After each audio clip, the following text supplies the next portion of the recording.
හිතක් හදලා මොනක් කරන්නයි හදන්නේ.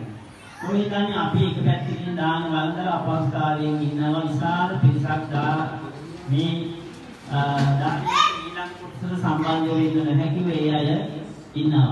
ඒ නිසා අපි මේ දෙපාර්ශ්වයේම එකතු වෙච්ච වෙලාවක මේ සූදානම් වෙන්නේ පුංචි බණ ටිකක් දේශනා කරලා ඔබේ හිතේ තියෙන තවත් ශ්‍රද්ධාව වැඩි දියුණු කරගෙන ලබාගත් පුණ්‍යමය ශක්තිය සිය පියාණන් වහන්සේ ඇතුළු දෙපාර්ශ්ව වාදක මේකේ ඥානීයයි මේ පින් දෙන්න සූදානම් වෙන්නේ. විශේෂයෙන්ම මාතෘකා කරගත් ගාථාව හොඳටම ප්‍රමාණවත් වගේ දානීය ආනිසංස දේශනාව සම්බන්ධයෙන් යෝ සීලවා සීලවන්තේසු දදාති දානං යම් කෙනෙක් සිල්වත් වෙලා සිල්ලුතුන් වහන්සේලාට දදාති දානං දානයක් දෙයිද ධම්මේන ලද්දං සුප්පසන්න චිත්තෝ ඒ දානීය දෙනකොට පින්වත්ටි ප්‍රධාන වශයෙන්ම අරමුණු කීපයක් නිමිති වෙන්නට ඕන. ඒ සඳහා කරුණු කීපයක් සම්පූර්ණ වෙන්නට ඕන. ඒකයි සඳහන් වෙන්නේ ධම්මේන ලද්දං සුප්පසන්න චිත්තෝ. ධම්මේන ලද්දං කියලා කියන්නේ පින්වත්ටි ධාර්මිකව ධනයක් වෙන්නට ඕන. බාහා බලපරචිතා සීදා වක්කිතා ධම්මිකා ධම්ම ලද්දා. බාහුබල යොදවලා දහඩිය වගුරුවල උපයා සපයාගත ධනයක් වෙන්නට ඕන මේ දානීය සඳහා යොදවන්න. ඒකයි ධම්මේන කියලා කිව්වේ. ධම්මේන ලද්දං සුප්පසන්න චිත්තෝ.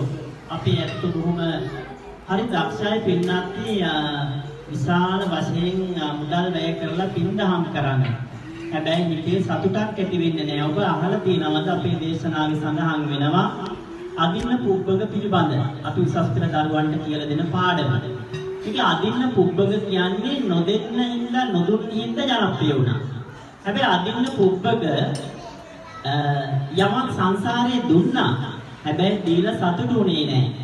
දුන්නා හින්දා ලැබුණා සතුටු වෙච්ච නැති හින්දා පරිහරණය කරන්න බැරි වුණා. මේක අපේ බෞද්ධයෝ හොඳට හිතට ගන්න ඕන කාරණාවක්. ඒ නිසා සුප්පසන්න චිත්තෝ කියලා කියන්නේ පින්නත්ටි බොහොම පැහැදුණු සිතකින් ඔබ මේ දානෙට එකතු වෙන්නට ඕන. කවදාවත් හිතන්න එපා මේ රමණීය නිවහනට වැඩම කළේ ඔබට ගණන් කරන්න පුළුවන් මහා සංඝ රත්නය කියලා. මට ඇහෙලා තියෙන සමහර දාන ගෙවල් වල තියෙන 8-9කට දානෙ දුන්නා. ඒ වගේම 19කට දානෙ දුන්නා නෑ. ඒක වැරදි පින්නත්. එහෙම අපි සංඛ්‍යාත්මකව හිතන්න හොඳ නෑ. එහෙම හිතුවොත් ඒ ආනිසංසය අඩු වෙනවා. සුප්පසන්න චිත්තෝ හොඳට සිත පැහැදීම ඇති කරගන්න. ඒ විතරක් නෙවෙයි ධම්මේන ලද්දං සුප්පසන්න චිත්තෝ අපි සද්දාං කම්මපලං උදාරං. පින්නත් මෙන්න මේක හරි වටිනවා. ඔබ දන්නවා මේ නිවහනට වැඩම කළ මහා සංඝ රත්නය මේ කසාවතේ දර්ශනයේ කොච්චර පහන් සිතුවිලි ඇති වෙනවද? අපි දැක්ක කාලයකට පස්සේ අපේ වතුරම් පණ්ඩිතහාඳුරු මතක් කළා.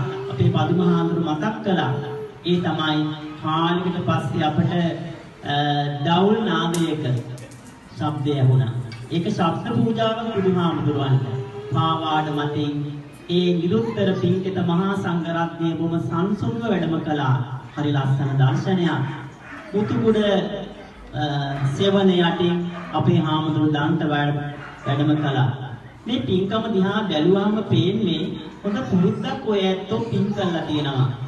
හොඳ සම්බන්ධතාවයක් තියෙනවා. හොඳ පුරුද්දක් තියෙනවා. අපිට පන්සල් වල කරන පින්කම් වගේ හැම තැනම හරි පැහැදිලි. ඇයි එහෙම වෙන්නේ? අර අම්මා මාත් එක්ක වචන කීපයක් කතා කළා. අම්මා ඒ කතා කරන වචන වල ඇස් වලින් වැටුනේ අප්‍රමාණ කඳුළු. මං කිව්වා අම්මේ දැන් අඬන්න එපා. අම්මා ගොඩක් වෙරවීරිය ගත්තා. පුතුන් තමන්ගේ දරුවෝ ටික මහා උස්මහත් කරන්න අම්මා පාරමිතා පිළිවෙල සිහින දැක්කා. අම්මේ දැන් ඔය ඇඬුවේ ඇති. අම්මා දැන්ගේ අම්මගේ ඔය ඇස්වල කඳුළු දැන් සතුටු කඳුළු වෙන්නේ. බලන්න මේ නිවහනේ බොහොම ලස්සනට බුදුහාමුදුරන්ගේ ඒ සුන්දර දර්ශනය පේනවා.